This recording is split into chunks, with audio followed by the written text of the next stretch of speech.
गोपीनाथरावनं मला परळीत उभं केलं होतं.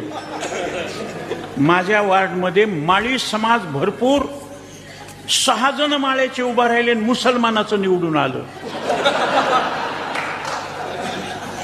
साहेबांना उभं केलं. मी असं प्रचार करण्याकरता असं गेलो, सगळ्याला हात जोडून.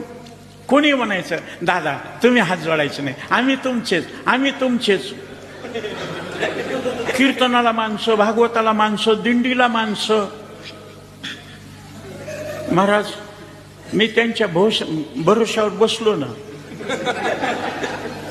माझ्या घरी 3 चुलते, 3 चुलत्या, त्यांना 2-2 पोरं, त्यांच्या बायका, 14 मतं माझ्या घरातले.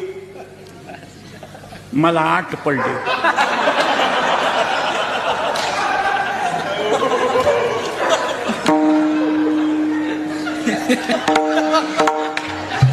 साहेब म्हणले, आम्ही तुमचं तर शोर सीट म्हणलं होतं, तुमचंच असं कसं झालं? ते एकदा व्हिडिओ शूटिंग काढून बघा बरं.